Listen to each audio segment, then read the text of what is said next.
ভোটের আগে কোচবিহারের সিতাই থেকে অস্ত্র উদ্ধার হলো। ধৃতের কাছ থেকে একটি দেশীয় আগ্নেয়াস্ত্র উদ্ধার হয়েছে। গুলি উদ্ধার করেছে সিতাই থানার পুলিশ। এটা কি? হ্যাঁ, কি এটা রে? কার এটা? কার এটা? হ্যাঁ, কোথায় পেয়েছো এটা? কোথায় পেয়েছো এটা? আজ তুই কি করছো এত রাতে?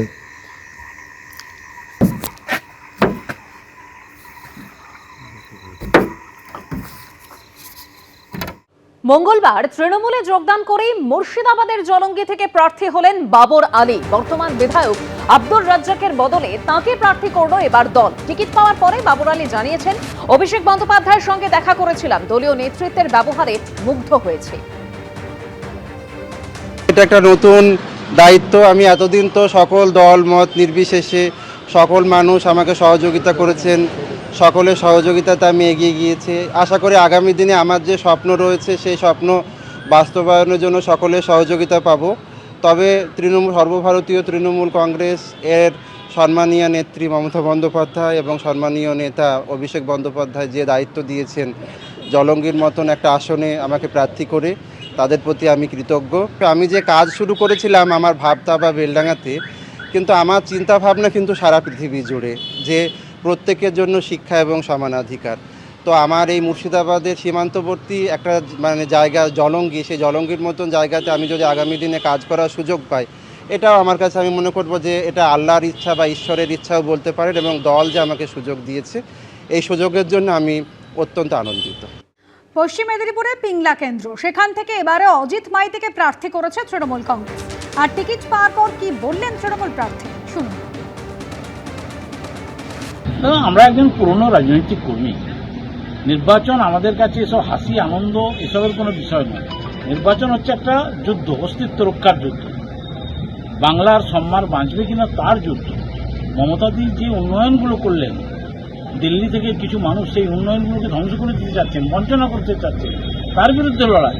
আর সবচেয়ে বড় লড়াই কি জানো, এবারে এসআইআর নিয়ে যেভাবে বাঙালিদের একদম ধ্বংস করে দিতে যাচ্ছে, ভোটার তালিকা নষ্ট করে দিতে যাচ্ছে, না অধিকার হরণ করতে চাচ্ছে, সেটার বিরুদ্ধে মানুষের কাছে যাওয়ার লড়াই। নির্বাচনের জিত তো আছেই, আমরা তো জিতবো। পিংলায় আমি দাঁড়াই, গতবারেও জিতেছি, এবারেও জিতবো নিশ্চিত, কারণ পিংলার মানুষের আমাদের সাথে আছে। মালদার মোথাবাড়ি কেন্দ্রের 3 বারের বিধায়ক সাবিনা ইয়াসমিন, তাকে এবার সুজাপুর কেন্দ্রে প্রার্থী করেছে তৃণমূল। প্রার্থী হয়ে ঠিক কি বললেন সাবিনা ইয়াসমিন, শুনুন। আমি হয়তো মোথাবাড়ি বিধানসভা থেকে আসতে আমার একটু নিশ্চয়ই মনটা খারাপ করবে, কারণ 15 বছর ধরে ওখানকার মানুষের সঙ্গে আমার আত্মিক সম্পর্ক গড়ে উঠেছে। ওটাও একটা যেমন ঠিক, তেমনি আর একটাও ঠিক যে একটু হলেও আমি খুশি আছি, কারণ এখানে আমি শৈশবকাল থেকে শুরু করে আমার পিতৃলয় বলেন, আমার শ্বশুর বংশ বলেন, সবই আমার সুজাপুরের মাটিতে। আমি এখানকার মানুষকে আগামী দিনে পরিষেবা দিতে পারবো এই ভেবে আমি খুশি আছি, এবং আমি আপ্রাণ চেষ্টা করব যে সুজাপুর বিধানসভার মানুষের যা কিছু খামতি আছে সেগুলো আগামী দিনে পূরণ করার চেষ্টা করবো একজন বিধায়ক। দমদম উত্তর কেন্দ্রে এবারেও তৃণমূল প্রার্থী চন্দ্রিমা ভট্টাচার্য। তিনি রাজ্যের অর্থমন্ত্রীও। প্রার্থী হিসেবে নাম ঘোষণা হয়েছে, আর তারপরে একবারে প্রচারে বেরিয়ে পড়েছেন চন্দ্রিমা ভট্টাচার্য। এই পিছিয়ে পড়া জায়গা অনেক উন্নতি সাধন করতে পেরেছে। এবারেরও প্রচেষ্টা আমার থাকবে মানুষের আস্থা, সেই আস্থা যাতে আমার উপর থাকে, সেই পথটাকে প্রশস্ত করা আমার দলের প্রতি থাকে, অর্থাৎ তৃণমূল কংগ্রেসের প্রতি থাকে। এবং আমি জানি যে মানুষের আস্থা আমাদের নেত্রী মমতা বন্দ্যোপাধ্যায়ের ওপর সব সময় আছে। আমরা বলি যে বহু দলীয় তন্ত্র থাকবে, বহু দল দাঁড়াবে, তার মধ্যে থেকে মানুষ যার প্রতি আস্থা থাকবে, যে দলের প্রতি, যে প্রার্থীর প্রতি, তাকে মানুষ তার প্রতিনিধি হিসেবে বেছে নেবে। সুতরাং যারা প্রতিদ্বন্দ্বিতা করছেন তাদের, কিংবা অনেকের নাম এখনো ঘোষিত হয়নি অনেক দলে, আর যাদের ঘোষিত হয়েছে আমি সবাইকে বলি স্বাগত জানাই, সবাই আসুন। প্রতিদ্বন্দ্বিতার মধ্য দিয়ে আমাদের মানুষের আস্থা আমরা সেটা দেখব কোন দিকে যাচ্ছে। আজ সুপ্রিম কোর্টে আইপ্যাক মামলার শুনানি রয়েছে। এর আগে আইপ্যাক মামলায় সুপ্রিম কোর্টে হলফনামা পেশ করেছিল ইডি, যেখানে বলা হয় নথি নেওয়ার আগে কোনো তদন্তকারী আধিকারিকের অনুমতি নেননি মুখ্যমন্ত্রী মমতা বন্দ্যোপাধ্যায়।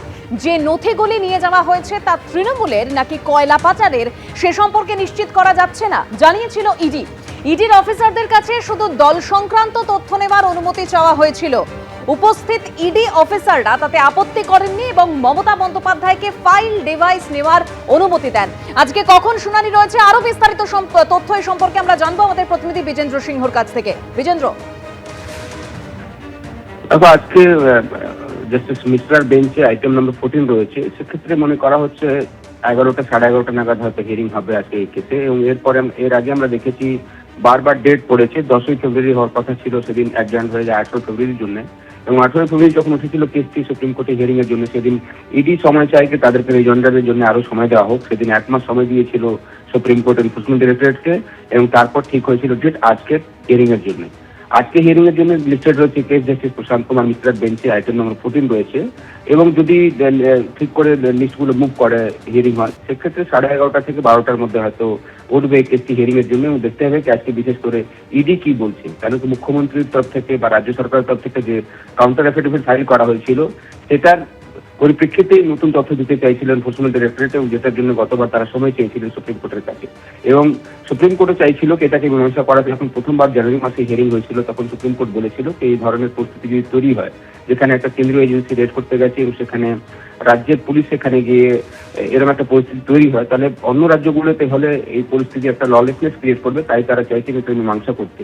এবং যে পিটিশনটা ইডির তরফ থেকে করা হয়েছে বা কেন্দ্রীয় সরকারের তরফ থেকে বক্তব্যগুলো রাখা হয়েছিল, সেটাতে বলা হয়েছিল যে এটাতে সিবিআই তদন্ত করানো হোক এবং যে 3 অফিসার সেখানে ছিলেন তাদের বিরুদ্ধে ডিসিপ্লিনারি অ্যাকশন নেওয়া হোক, এটাও বলা হয়েছিল। তাদেরকে সাসপেন্ড করা হোক, এই কথা দাবি রেখেছিল ইডি।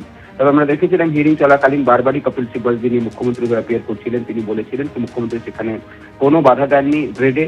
তিনি সেখানে একটা ল্যাপটপ এবং একটা আইফোন 17 প্রো ফোন, এই দুটোই নিয়েছেন, যেখানে পার্টির যে ডকুমেন্টস গুলো ছিল তার, সেটা তিনি সেখান থেকে নিয়েছেন। যেখানে ক্যান্ডিডেট লিস্ট গুলোর নামও ছিল, সেটাও বলা হয়েছিল টিএমসি তরফ থেকে। সেক্ষেত্রে তিনি কোনো বাধা সেখানে দেননি। অন্যদিকে তারা অভিযোগ করেছিলেন কি ইডি গেছিল সেখানে তথ্য নিতে টিএমসি পার্টি, যেহেতু আইপ্যাক টিএমসি পার্টির হয়ে কাজ করে। অন্যদিকে ইডি তরফ থেকে বলা হয়েছিল মুখ্যমন্ত্রী ডাকাতি করেছেন সেখানে, রেড চলাকালীন বিভিন্ন তথ্য যেটা তারা সিজ করতে চেয়েছিলেন সেটা মুখ্যমন্ত্রী সেখান থেকে নিয়ে চলে গেছেন। এবং এই অফিসারদের বিরুদ্ধে যে ব্যবস্থা নেওয়ার কথা তারা বলেছিলেন, সেটার পরিপ্রেক্ষিতে কি এখন বক্তব্য রাখছে স্বরাষ্ট্র মন্ত্রক এবং ডিওপিটি, কারণ তাদেরকেও পার্টি করা হয়েছিল। রাজীব কুমার, মনোজ কুমার বর্মা এবং প্রিয়ব্রত রয়, এই 3 জনকে সাসপেন্ড করা হোক, এই ধরনের অনুরোধ করা হয়েছিল এনফোর্সমেন্ট ডিরেক্টরেটের তরফ থেকে সুপ্রিম কোর্টের কাছে। সেই প্রেক্ষিতে কি বলে ডিপার্টমেন্ট অফ পার্সোনাল ট্রেনিং, সেটা দেখতে হবে আজকে। তবে আইটেম নম্বর 14 রয়েছে এবং মনে করা হচ্ছে কি 12:30 নাগাদ হয়তো হিয়ারিং হবে সুপ্রিম কোর্টে আজকে। ধন্যবাদ বিজেন্দ্র। এবিপি আনন্দ, এগিয়ে থাকে, এগিয়ে রাখে।